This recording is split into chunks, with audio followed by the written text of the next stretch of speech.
Hayati semangat pengorbanan antara perkongsian dari Bumi Kenyalang hari ini selain paparan mengenai peranan pasukan sukarelawan cari lamat SAR Komuniti Maritim di Sarawak bersama Lydia Yusrina Abdul Elias di Kuching. Lydia, silakan. Terima kasih, Hatira. Yang di-Pertuan Negeri Tupahin Sri Dr. Wan Junaidi Tuanku Jaafar, serta isteri Tuan Puan Datuk Patinggi Fauziah Muhammad Sanusi menzahirkan ucapan selamat menyambut Hari Raya Aidiladha 1446 Hijrah kepada seluruh umat Islam khususnya di Sarawak. Menerusi kenyataan yang dikeluarkan Astana Negeri, Tun Pehin Sri Dr. Wan Junaidi mahu umat Islam menghayati semangat pengorbanan, ketaatan dan keikhlasan yang ditunjukkan oleh Nabi Ibrahim alaihissalam dan Nabi Ismail alaihissalam dalam peristiwa agung yang menjadi asas kepada sambutan Hari Raya Aidiladha. Katanya kisah tersebut bukan sekadar sejarah tetapi panduan penting dalam membentuk jati diri umat Islam yang bertakwa.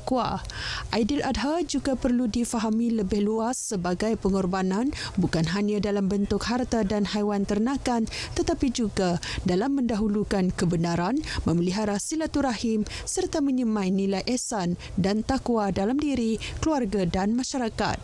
Beliau turut menitipkan doa buat para jemaah haji dari Sarawak yang sedang menunaikan rukun Islam kelima di Tanah Suci agar dikurniakan kesihatan, kekuatan dan haji yang mabrur.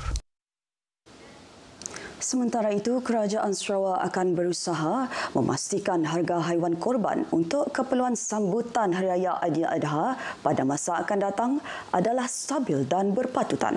Perkara tersebut dinyatakan Timbalan Menteri di Jabatan Primis Sarawak, penyelaras projek untuk Agensi Pembangunan Wilayah Dewan Bandaraya Kuching Utara dan Hal Ehwal Islam Datuk Dr. Abdul Rahman Junaidi.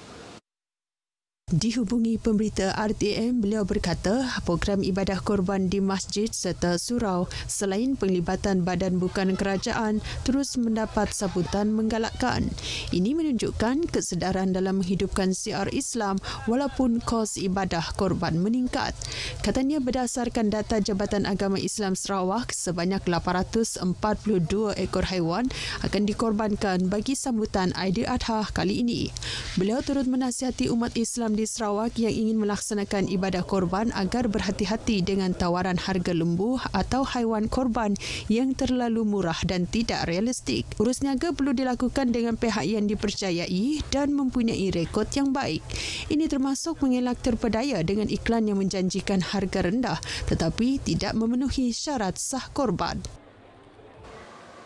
Projek pembinaan pusat tingkatan 6 Sekolah Menengah Kebangsaan Limbang kini dalam pelaksanaan. Timbalan Premier Dato' Amar Awang Tengah Ali Hassan memaklumkan projek tersebut melibatkan dana berjumlah RM4.5 juta. Jabatan Kerja Raya JKR pula dilantik sebagai agensi pelaksana. Projek tersebut melibatkan kerja-kerja naik taraf blok bangunan lama di sekolah itu untuk dijadikan sebagai pusat tingkatan 6. Ia bagi menyediakan prasarana pendidikan yang lebih baik kepada pelajar di utara Sarawak. Peruntukan ini sebenarnya disalurkan kepada Rekoda. Tetapi pihak JKR sudah membuat plan.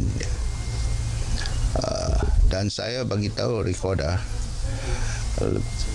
elok jika projek ini dilaksana oleh pihak JKR. Mereka sudah membuat plan dia mana blok yang perlu dinaik taraf. Kalau tidak, pihak Rekoda terpaksa engage konsultan lagi. Ia akan mengambil masa yang panjang. Beliau bercakap kepada media ketika melakukan lawatan kerja ke tapak projek berkenaan di Limbang. Musim cuaca cerah mendorong peningkatan aktiviti memancing ke kawasan lubuk ikan buruan seperti Tenggiri, Tongkol dan Jenaha sehingga 30 batu nautika dari Tanjung Po Kuching. Justru risiko dan faktor keselamatan di sebalik laut dan langit biru harus diambil serius. Ikuti laporan disediakan Firdaus Arasi Idris bagi memahami peranan pasukan sukarelawan cari lamat SAR Komuniti Maritim di Sarawak.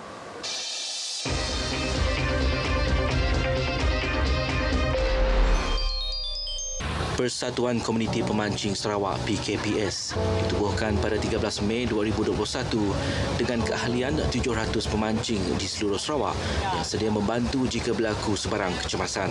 Daripada jumlah itu, 50 sukarelawan SAR PKPS telah berdaftar di bawah Agensi Penguatkuasaan Maritim Malaysia APMM Sarawak.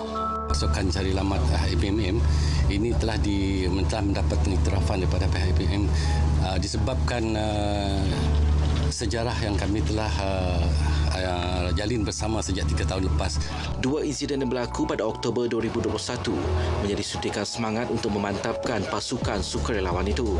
Kejadian pertama melibatkan kapal Okinawa yang membawa 10 penumpang karam berdekatan Pulau Satang Besar mengorbankan juragan Awang Omar Awang Hamsawi.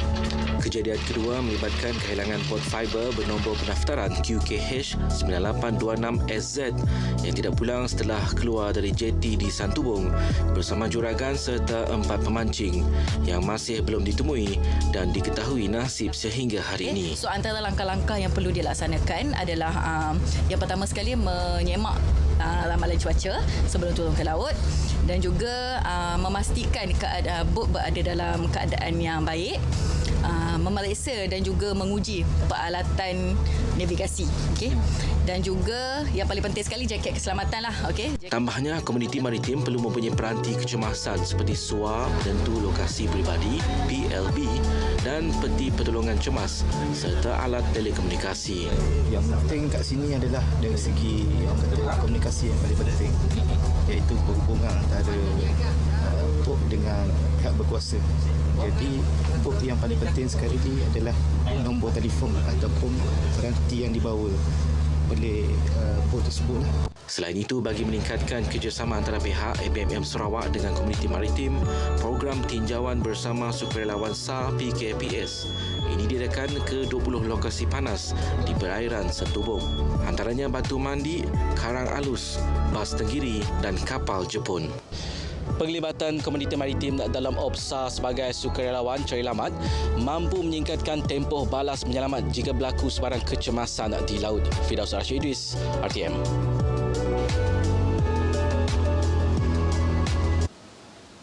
Sekian perkongsian dari Sarawak, dari sungai ke Sagara, Palestin pasti merdeka. Kembali bersama Atira untuk perkembangan berita selanjutnya. Baik, terima kasih Lydia.